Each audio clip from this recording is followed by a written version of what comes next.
اللهم صل على محمد وآل محمد. Bismillahirrahmanirrahim. En el nombre de Dios el Clemente, el Misericordioso, la paz de Dios sea con todos sus profetas, desde Adán hasta Muhammad, salawatullah wa salamuhu alayhim ajma'in.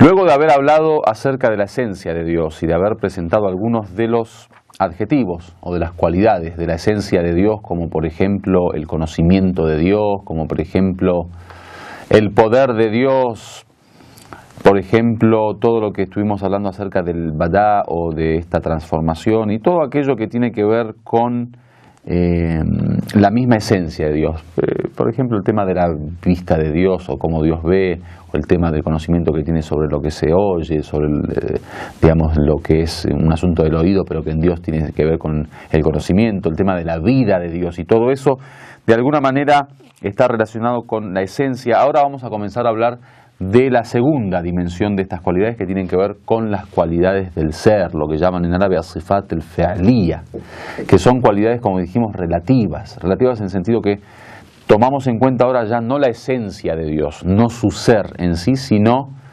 la relación que tiene Dios con las criaturas. Por ejemplo, si tenemos estos dos polos, Dios y la creación, vemos a un Dios, por ejemplo, misericordioso con el ser humano, con las criaturas. Entonces ahí tenemos el rahma o la misericordia como una de las cualidades de la acción. Vemos que Dios, por ejemplo, da la vida al ser humano. Cuando crea al hombre, lo está permitiendo que viva el ser humano, le da la vida. Entonces, ¿quién da la vida? Vemos que el hombre, por ejemplo, vive, después Dios le quita la vida. Entonces, da muerte a ese hombre. Todas esas cuestiones son cuestiones que tienen que ver con la relación entre Dios y el ser humano, entre Dios y el universo. Entonces, por eso se llaman relativas, o sea, las acciones de Dios se representan a través de esos actos, de esas cualidades. Entonces, en cada acto hay una cualidad. Cuando Dios otorga, por ejemplo, el sustento, es el que sustenta, es el que provee al ser humano, la providencia. Entonces, cada una de estas acciones se puede de alguna manera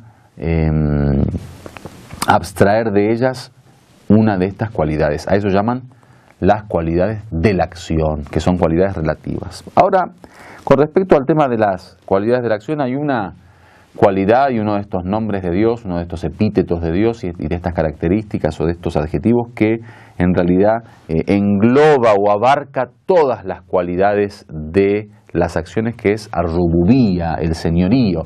Si recuerdan, cuando estábamos hablando del monoteísmo o de la unicidad de Dios, estuvimos hablando que uno de los grados o niveles de la unicidad de Dios es la unicidad en el señorío, cuando hablamos de la wilaya de Dios y cuando hablamos de esta autoridad divina, de esta rububiyya o de este señorío divino.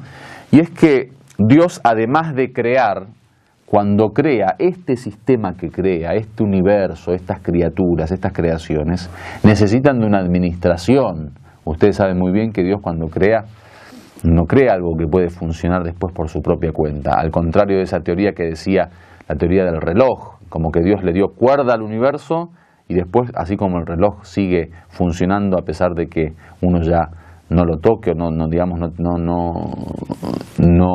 interactúa con el reloj, ya el reloj funciona solo porque la cuerda hace las veces de, digamos, la fuerza que le da el reloj para poder funcionar, o digamos el poder que le da el reloj para poder funcionar, la administración del reloj, o la energía que le da el reloj, digamos, en nuestras palabras, para que funcione.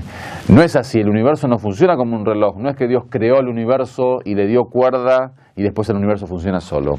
El universo a cada instante necesita de la existencia de Dios y de su constante interacción, de su constante señorío, de su constante permiso, de su constante fuerza y poder que le está dando momento a momento, instante a instante.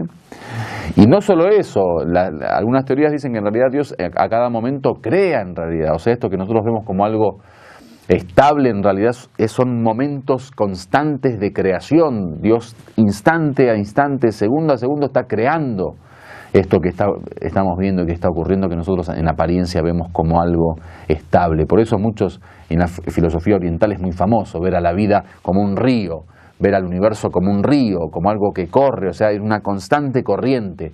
Y esa constante corriente es una constante corriente de creación, es decir, que Dios momento a momento está creando, instante a instante está, digamos, administrando esto. A eso le llaman señorío, que es el rububía, es esta administración divina y esta autoridad que Dios manifiesta a través de toda esta perfecta administración y este orden y esta armonía y este equilibrio que ha establecido para el universo y que necesita constantemente de su presencia. Entonces, temas como por ejemplo proteger a las criaturas.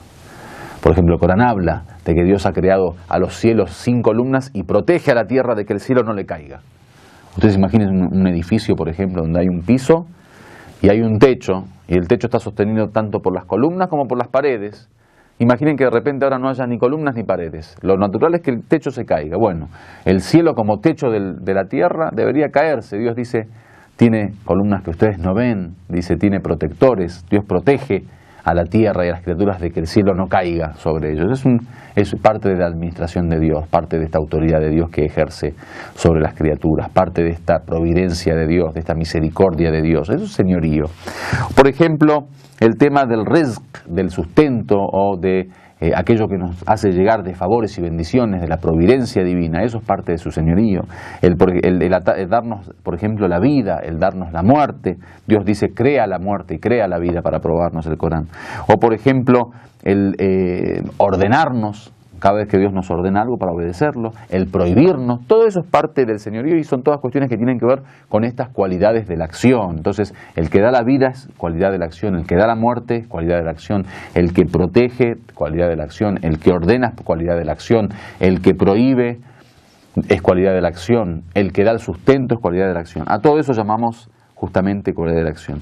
Y lo importante de esto es que hasta en un grado de incredulidad, muchos de aquellos que eran politeístas o que no creían en Dios de la forma en que nosotros creemos o que no eran monoteístas o que eran incrédulos, dice el mismo Corán, dice, a ellos mismos cuando le preguntes quién creó el universo, dicen es Dios el que lo creó.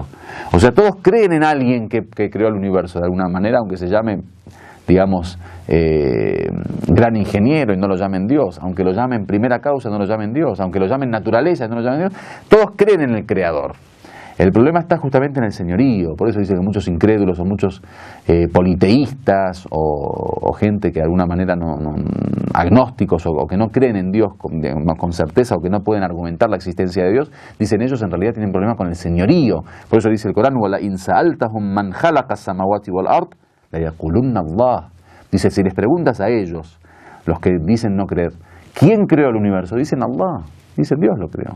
El problema en donde está es que no creen en el señorío. Dice, Dios lo creó, pero no es Dios el que lo maneja, el que lo administra. Entonces, Dios como que estableció a otros que cada uno de estos otros semidioses o ídolos son los que manejan el universo. Por eso los idólatras dicen que en realidad creían en los ídolos como alguien que les permitía acercarse a Dios. Liyuqarribuna, dice, ilallahi zulfa, para que estos ídolos nos hagan acercarnos a Dios, para que nos permita acercarnos a Dios. Entonces se acercaban a Dios a través de los ídolos, como intercesores, por ejemplo.